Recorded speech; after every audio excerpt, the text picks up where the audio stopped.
जय श्री कृष्ण। सूर्य का प्रतिरूप अभिमन्यु। अभिमन्यु अर्जुन का पुत्र था। श्री कृष्ण की बहन सुभद्रा इनकी माता थी। यह बालक बड़ा होनहार था। अपने पिता के सारे गुण इसमें विद्यमान थे। स्वभाव का बड़ा क्रोधी था और डरना तो किसी से इसने जाना ही नहीं था। इसी निर्भयता और क्रोधी स्वभाव के कारण इसका नाम अभि निर्भय, मनु क्रोधी, अभिमन्यु पड़ा था। अर्जुन ने धनुर्वेद का सारा ज्ञान इसको दिया था। अन्य अस्त्र शस्त्र चलाना भी इसने सीखा था।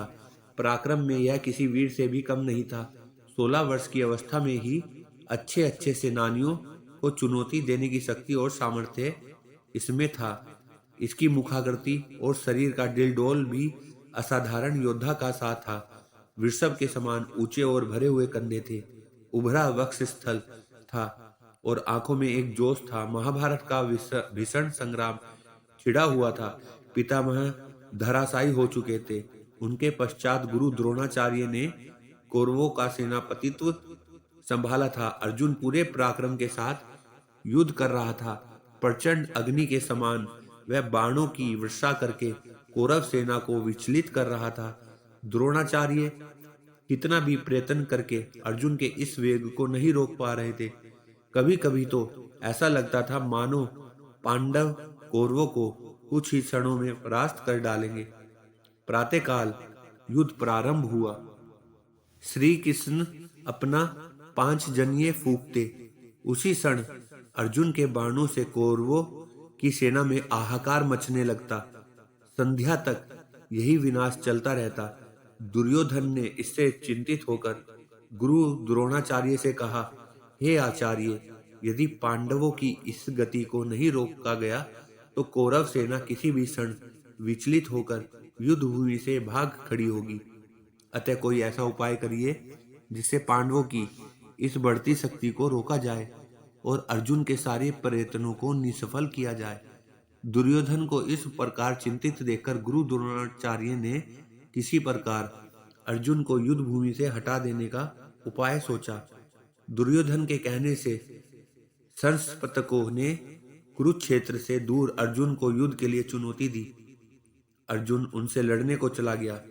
उसके पीछे से द्रोणाचार्य ने चक्रव्यूह की रचना की और युधिष्ठिर के पास संवाद भिजवाया कि या तो पांडव आकर कौरव सेना के इस चक्रव्यूह को तोड़े या अपनी पराजय स्वीकार करे।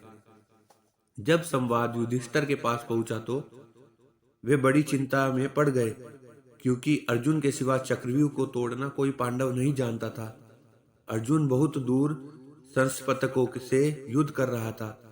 चक्रव्यूह तोड़ने में अपने आप को असमर्थ देखकर पांडवों के शिविर में त्राही त्राही मच उठी। युधिष्ठिर, भीम, धृष्टद्युम्न आदि कितने ही पराक्रमी योद्धा थे जो बड़े से बड़े पराक्रमी कौरव सेना को चुनौती दे सकते थे, लेकिन चक्रव्यूह तोड़ने का कौशल किसी को भी नहीं आता था। वह ऐसा व्यूह था जिसमें पहले तो घुसना और उसको तोड़ना ही मुश्किल था और फिर सफलतापूर्वक उसमें से बाहर निकलना तो और भी दुष्कर कार्य था।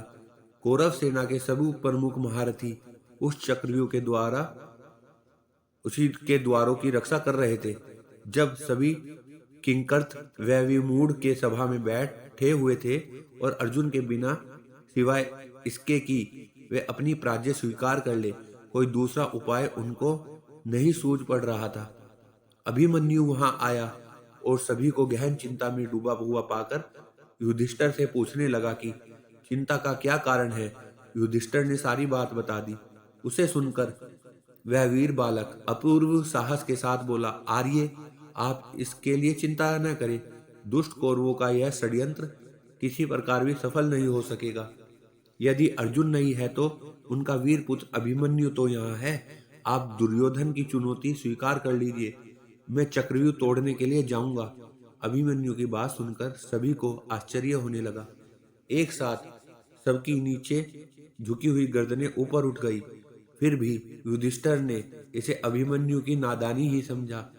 उन्होंने पूछा, बेटा, तुम्हारे पिता अर्जुन के सिवा इनमें से कोई भी चक्रव्यूह भेदना नहीं जानता, फिर तुम कैसे इसका भेदन कर सकते हो?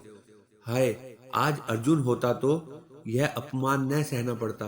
संध्या काल तक भी वह गांडीव धनवा नहीं आ सकेगा। और पांडवों की यह सेना, जिसको लेकर वह प्रचंड वीर अभी तक युद्ध करता रहा है, अपने अस्त्र शस्त्र डालकर कौरवों से पराजय स्वीकार कर लेगी। हाय हाय क्रूर विधाता! यह कहकर युधिष्ठिर अधीर हो उठे। उसी क्षण अभिमन्यु ने सिंह की तरह गरजकर कहा, आर्य, आप मुझे बालक न समझे। मेरे रहते पांडवों का गौरव कभी नहीं मिट सकता। मैं चक्रव्यूह को भेदना जानता हूँ। पिता ने मुझे चक्रव्यूह के भीतर घुसने की क्रिया तो बता दी थी, लेकिन उससे बाहर निकलना नहीं बताया था। आप किसी प्रकार चिंता ना करें। मैं अपने पराक्रम पर विश्वास करके चक्रव्यूह को तोड़ूंगा और उससे बाहर भी निकल जाऊंगा। आप चुनौती स्वीकार कर लीजिए और युद्ध के लिए मुझे आज्ञा देकर शंख बजा दीजिए। उस दुर्योधन को संदेश भिजवा दीजिए कि वीर धनंजय का पुत्र अभिमन्यु उनकी सारी चाल को निष्फल करने के लिए आ रहा है। कितनी ही बार अभिमन्यु ने इसके लिए हट किया, परिस्थिति भी कुछ ऐसी थी। युधिष्ठिर ने उनको आज्ञा दे दी। अभिमन्यु अपना धनुष लेकर युद्ध भूमि की ओर चल दिया। उसकी रक्षा के लिए भीमसेन, धृष्टद्युम्न और सत्यक चले। चक्रव्यूह के पास पहुंचकर अभिमन्यु ने बाणों की वर्षा करना आरंभ कर दिया और शीघ्र ही अपने पराक्रम से उसने पहले द्वार को तोड़ दिया और वह तीर की सी गति से व्यूह के अंदर घुस गया। लेकिन भीमसेन, सात्यकी और धृष्टद्युम्न उसके पीछे व्यूह में नहीं घुस पाए। उन्होंने कितना ही पराक्रम दिखाया, लेकिन जयद्रथ ने उनको रोक लिया और वहीं से अभिमन्यु अकेला रह गया। अर्जुन का वह वीर पुत्र अद्भुत योद्धा था। व्यूह के द्वार पर उसे अनेक योद्धाओं से भीषण युद्ध करना पड़ा था, लेकिन उसका पराक्रम प्रचंड अग्नि के समान था। जो कोई उसके सामने आता था या तो धराशायी हो जाता था या विचलित होकर भाग जाता था। इस तरह व्यूह के प्रत्येक द्वार को वह तोड़ता चला जा रहा था। कौरवों के महारथियों ने उस वीर बालक को दबाने का कितना ही प्रयत्न किया, लेकिन वे किसी प्रकार भी उसे अपने वश में नहीं कर पाए। उसके तीक्ष्ण बाणों की मार से व्याकुल होकर दुर्योधन ने गुरु द्रोणाचार्य से कहा, हे आचार्य, अर्जुन का यह वीर बालक चारों ओर विचर रहा है और हम कितना भी प्रयत्न करके इसकी भीषण गति को नहीं रोक पाते हैं। एक के बाद एक सभी द्वारों को इसने तोड़ दिया है।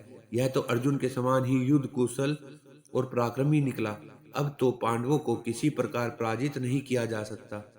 इसी प्रकार कर्ण ने भी घबराकर द्रोणाचार्य से कहा, हे गुरुदेव, इस पराक्रमी बालक की गति देखकर तो मुझको भी आश्चर्य हो रहा है।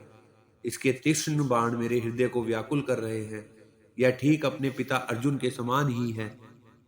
यदि किसी प्रकार इसको न रोका गया तो हमारी यह चाल व्यर्थ चली जाएगी।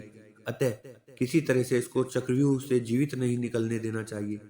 द्रोणाचार्य अभिमन्यु की वीरता देखकर कुछ क्षणों के लिए चिंता में डूबे रहे। अर्जुन के उस वीर पुत्र के कर्ण, दुशासन आदि महारथियों को पराजित कर दिया था और राक्षस अलम्बुस को युद्ध भूमि से खदेड़कर बृहद्दल को तो जान से मार डाला था।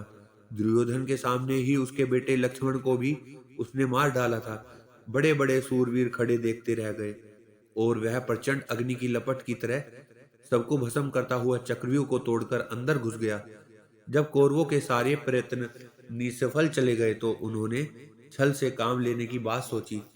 अलग अलग लड़कर कोई भी महारथी अभिमन्यु से नहीं जीत सकता था, इसलिए उन्होंने मिलकर उस पर आक्रमण करने का निश्चय किया। कृपाचार्य, कर्ण, अश्वत्थामा, बृहद्दल, शकुनी का चचेरा भाई कृतवर्मा और दुर्योधन आदि 6 महारथियों ने उसे घेर लिया और उस पर भीषण आक्रमण कर दिया। कर्ण ने अपने बाणों से उस बालक का धनुष काट डाला, भोज ने उसके घोड़े को मार डाला और कृपाचार्य ने उसके पार्श्व रक्षकों के प्राण ले लिए। इस तरह अभिमन्यु पूरी तरह निहत्था हो गया, लेकिन फिर भी जो कुछ उसके हाथ में आया उससे ही वह शत्रुओं को विचलित करने लगा। थोड़ी ही देर में उसके हाथ में एक गदा आ गई। उससे उसने कितने ही योद्धाओं को मार गिराया। दुशासन का बेटा उसके सामने आया। घोर संग्राम हुआ। अकेला अभिमन्यु 6 के सामने क्या करता। महारथियों ने अपने बाणों से उसके शरीर को छेद दिया। अब वह लड़ते लड़ते थक गया था। इसी समय दुशासन के बेटे ने आकर उसके सिर पर गदा प्रहार किया, जिससे अर्जुन का वह वीर पुत्र उसी क्षण पृथ्वी पर गिर पड़ा और सदा के लिए पृथ्वी से उठ गया। उसके मरते ही कौरवों के दल में हर्ष ध्वनि उठने लगी। दुर्योधन और उसके सभी साथी इस निहत्थे बालक की मृत्यु पर फूले नहीं समाये। किसी को भी उसकी अन्याय से की गई हत्या पर तनिक भी खेद और पश्चाताप नहीं था।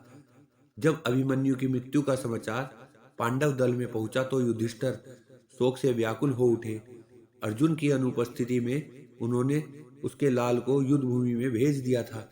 अब उनके आने पर वे उसको क्या उत्तर देंगे, इसका संताप उनके हृदय को व्याकुल कर रहा था। भीम भी अपने भतीजे की मृत्यु पर रोने लगा। वीर अभिमन्यु की मृत्यु से पांडवों के पूरे शिविर में हाहाकार मच गया। संसप्तकों से युद्ध समाप्त करके जब अर्जुन वापस आया तो वह दुखपूर्ण समाचार सुनकर मूर्छित हो उठा और अभिमन्यु के लिए आतर्क स्वर से रुदन करने लगा। श्री कृष्ण ने उसे काफी धैर्य बंधाया, लेकिन अर्जुन का संताप किसी प्रकार भी दूर नहीं हुआ। प्रतिशोध की आग उसके अंतर में धधकने लगी और जब तक जयद्रथ को मारकर उसने अपने बेटे के खून का बदला न ले लिया, तब तक उसको संतोष नहीं आया।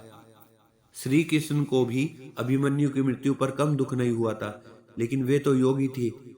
बालकों की तरह रोना उन्हें नहीं आता था। प्रतिशोध की आग उनके अंदर भी जल रही थी। उन्होंने स्पष्ट कहा था कि अपने भांजे अभिमन्यु की मृत्यु का बदला लिए बिना वह नहीं मानेंगे। अभिमन्यु की स्त्री का नाम उत्तरा था। वह मत्स्य नरेश विराट की पुत्री थी। अज्ञातवास के समय अर्जुन विराट के यहाँ उत्तरा को नाचने गाने की शिक्षा देते थे। बाद में विराट को सारा हाल मालूम हो गया था, इसलिए लोकापवाद के डर से वे अपनी पुत्री का विवाह अर्जुन के सिवा किसी अन्य पुरुष के साथ नहीं करना चाहते थे। अर्जुन के स्वीकार न करने पर विराट ने उत्तरा का विवाह उसी के पुत्र अभिमन्यु के साथ कर दिया। इन दोनों का विवाह बाल्यावस्था में ही हो गया था। उस युग में बाल विवाह की प्रथा तो इतनी प्रचलित नहीं थी, लेकिन विवाह के पीछे राजनीतिक कारण निहित था। पांडवों को इसके पश्चात मत्स्य नरेश से हर प्रकार की सहायता मिल सकती थी। अपने पति की मृत्यु पर उत्तरा शोक से पागल हो उठी थी। श्री कृष्ण ने उसे कितना ही समझाया था, लेकिन फिर भी कितने ही दिनों तक उसका रुदन एक क्षण को भी नहीं रुका था। वह उस समय गर्भवती थी। आतताई अश्वत्थामा ने पांडवों के वंश को समूल नष्ट कर देने के लिए इस गर्भस्थ बालक पर ब्रह्मास्त्र का प्रयोग किया था, लेकिन श्री कृष्ण ने उसे रोक लिया था और इस प्रकार श्री कृष्ण ने ही पांडवों की कुल की रक्षा की। निश्चित अवधि के पश्चात उत्तरा के गर्भ से बालक का जन्म हुआ।